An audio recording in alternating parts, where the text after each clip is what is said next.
Hello, Rob here, and today we're going to be looking at pages 58 and 59 from the July 1965 issue of Vogue.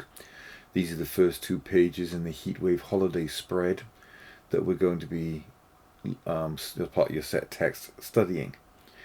Now, first thing I think we should focus on is the photographer. As we can see down here from the photo credits, this spread is photographed by Helmut Newton. Helmut Newton is one of the great photographers in the history of, well, portraiture photography, let alone fashion. He was a mainstay of Vogue, and his widely imitated fashion photography has been highly influential. He was known for these provocative, erotically charged black and white photos. A great genius in photography. Sadly died in 2004, but one of the great photographers of all time. This particular issue, as we pointed out in some of these other videos, features it's almost like a who's who, some of the greatest fashion photographers of all time, with Helmut Newton, David Bailey, and Cecil Beaton all featuring in this issue. Remarkable. Okay, now we need to be considering theories. Now, as with all of the other ones we looked at, of course, this is all about semiotics. We need to be considering Roland Barthes' ideas of semiotics, what is denoted, what is connoted, how these ideas can come to seem as self-evident and acquire what he calls myth through a process of naturalization, i.e. the more and more we see repeated images representations, the more and more we begin to accept them as, inverted commas, natural. This of course ties in with George Gerbner's cultivation theory. We can also consider narratology. There's a kind of a story running through these pages. So we consider Svetlana Todorov's narrative theory. We can look at genre, possibly, not so much as many as important some of the other ones. Definitely structuralism and Claude Levi-Strauss. And but the main things we need to be looking at, of course, is the representations. So first of all, as we said with the other ones, we mentioned Stuart Hall.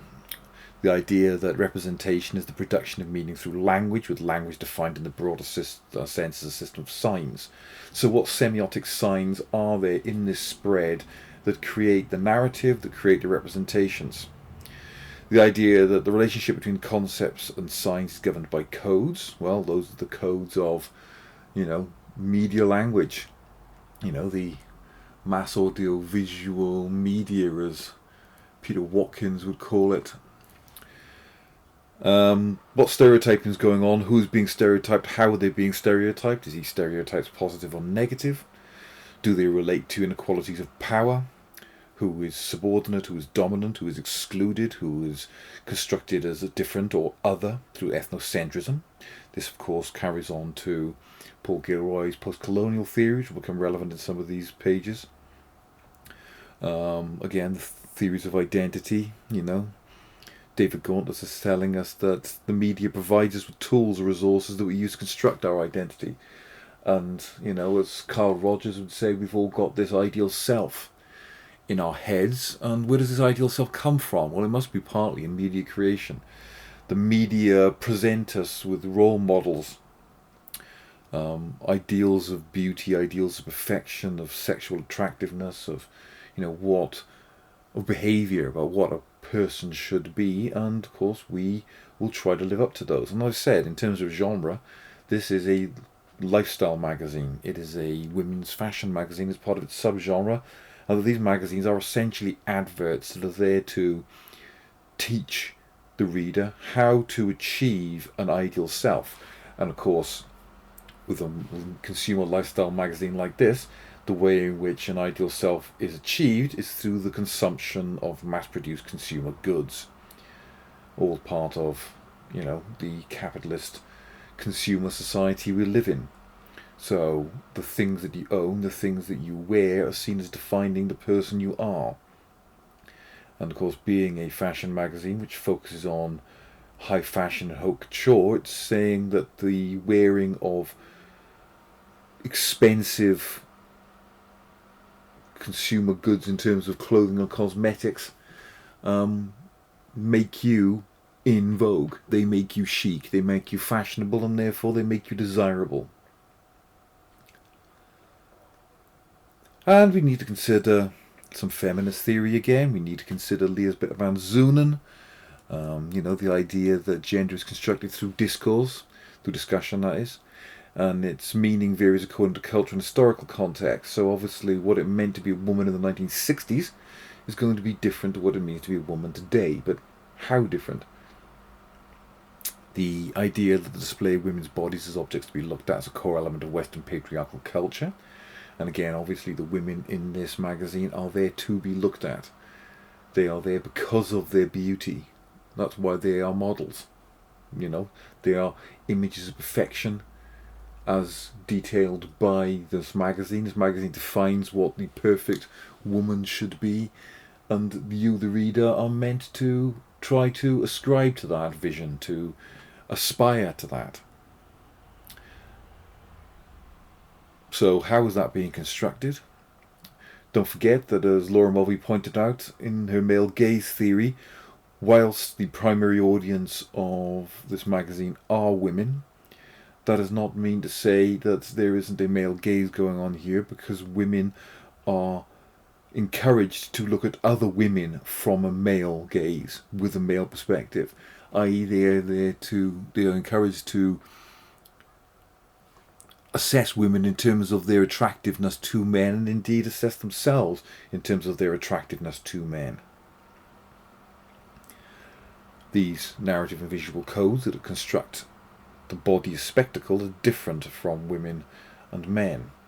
And whilst it is perfectly possible to objectify men, men tend not to be objectified in the same way as women are. We also need to consider the fact that, as Judith Butler pointed out, gender is a performance. The idea that identity is performatively constructed by the very expressions that are said to be its result, i.e. they are manufactured through a set of acts. The idea that there is no gender identity beyond the expression of gender, i.e. it is not natural, it is, nature-nurture debate, it is a culturally constructed ideal, and that performativity is not a singular act, it's repetitive, it's a repetition, it's a ritual, it's something that you go through all of the time. It changes, it evolves over time and due to context. We also need to consider, as I said, ethnicity and post-colonial theory. Paul Gilroy. We talked in the other videos about the fact that Britain had, was still in the tail end of its imperial mission, if you will. That it still saw itself as an empire, although that was falling to pieces. But was a part of that, there are racial hierarchies, binary oppositions based on notions of otherness, as Edward Said would call it. And how's that reflected in this spread? So, those are the key things we need to be looking at here. So, what are we looking at? Okay. Heatwave holiday.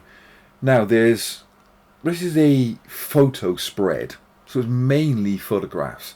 These photographs are juxtaposed with a series of captions which anchor, as Roland Barthes would call it, the images to tell us what we are looking at and to put it into context. But there's also a kind of like a mini narrative going on here, which has an equilibrium, a disequilibrium inherent in it. So, what does the copy say? The copy is up in the borders, which is quite unusual. Darling, the moment we landed, there it was. A heat wave, larger than life.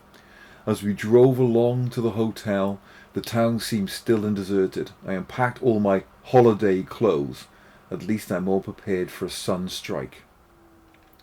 Okay, so notice the way that heatwave and holiday have been written in this stretched sans serif font. Possibly Helvetica, it looks like it. And it means that Heatwave and Holiday stand out as the title for this spread. It is written in the style of a letter, is a personal kind of like mode of address, and it's giving a narrative. There is an equilibrium. They've arrived in this place, wherever it is. That there's a disruption. What is the disruption? The terrible heat. Heat wave larger than life. Okay? They've driven along to the hotel.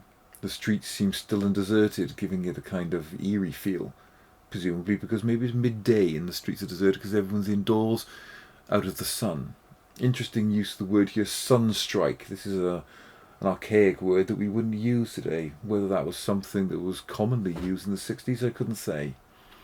But it seems unusual. I've never heard that word being used outside of this magazine. Right, but it is telling us that clothes are important, that they're there to make you prepared. So what we have is a series of photographs. Now, where are these photographs taken? They appear to be taken in a photographic studio. They're not in an actual hotel location. There is a stark, minimalist, high contrast, chiaroscuro kind of black and white photography in which light and dark colours are heavily contrasted. The set itself is painted in a uniform white, allowing the clothes and the props to pop from the background. So it gives a mere suggestion of a background, almost as if in a dream, giving it an almost dreamlike quality with the details of the environment are sketchy. But to give it the iconography of heat, what do we have? Well, we have fans. We have the ceiling fan, much lower down than you'd expect on a real ceiling. And, of course, these table fans. So these are there to connote the idea of heat, but it's notable that neither of them are running. And then we have her clothing. This, of course, is the point of the spread. It's there to promote the clothing. But it's got this very much black and white style. Despite the 1960s modern fashion, there's something quite 1920s, almost Bauhaus, almost modernist or kind of look to this design. Part of this comes from the Bauhaus look in Helvetica font, but also I think this black border around the images, which also sort of make it look like, the photographic cells have just been laid on the paper. Anyway, what does this down here say? It says, "Thank heavens for iced blue, skinny too. Little girl coat, cortel lace, coin bonded to an acetate tricoat. Great new fabric idea. Little nothing bodice, cool white collar, cuffs, 15 guineas with skirt, Wallace Shops, Knightsbridge, Marble Arch, accessory details, page 104. So we can find information about the details of the accessories, presumably the gloves and the sunglasses and the suitcase, I'd assume, from another page. So it's a turn, it's telling us where to go and find it. Again, thank heavens for iced blue. Well, of course, that's suggesting there's a binary opposite between ice being cold and the heat implied by the story. If it's that hot, you might ask, why on earth would you need a coat? Maybe this suggests ideas of what is, propriety for women in the 1960s. They were expected to wear a coat and gloves that make them look demure. Regardless of climatic conditions. Or maybe that's what she was wearing when she left Heathrow. Who can say? Was it Heathrow in those days, or was it just London Airport? I don't know. Anyway, the big wide-brimmed hat, very iconic of summer. Obviously to keep the sun off your head and neck. The A-line shape was clearly in fashion, as we can see from the dress over here as well. This, of course, is the age of the miniskirt. And this isn't that long. Well, this is kind of like the length you'd have expected of an early miniskirt. They got shorter as the 60s and 70s went on. But above the knee, this sort of style started to come in. Well, they were still probably below the knee around World War II, but of course in the face of cloth shortages, hemlines rose. Interesting to point out that it's only at this point that women started to shave their legs. This was not something that most women did until hemlines got shorter. But anyway, this shows, I mean, it uses the word skinny. She is clearly a very different body shape to Sophia Loren, who graced the cover. The much more curvaceous, hourglass-figured, more 1950s idea of beauty, more voluptuous. This is more the twiggy Jean Shrimpton skinny look that was starting to become dominant in the 1960s and what we still associate with that 60s London style. Down here it said, slipped into something free and easy. A slip shape in crepe with built-in dazzle. Thunderbolt V of white on black. Small size. Top free-falling into a flare skirt. Simon Massey, 16.5 guineas. Dickens & Jones sandals, 8 guineas. Kurt Geiger. Other shops, page 104. Kurt Geiger to this day still a major shoe brand. Okay? I mean, frankly, that outfit could pass today for chic, you know. The hair, very 60s. The pattern's very 60s. It's all very 60s looking, this coat, that collar, the high pockets. But it's interesting that the minimal background is helping her to pop, help to emphasize her costume. These photographs on the wall here, I don't know who that is. I'm not sure if it's her or not. Especially this one, the shape of the chin doesn't look the same. Could be her, but it's got much more pointed face. Hers is much rounder, so I don't know if that's her. These could be her, I don't know. But notice how there's a reflection between the shape here in this photograph and her pose. Yeah. Notice too how this shape kind of like mirrors the V shape of the Thunderbolt V neck. Again, it's all shapes. This flare here is reflected in the way her legs are spread like this. As if she's stretching, cricking her neck after a long flight, perhaps. Again, look at the shapes. It's diagonal lines. Yeah? Looking out that way. Gives a sense of dynamism and movement.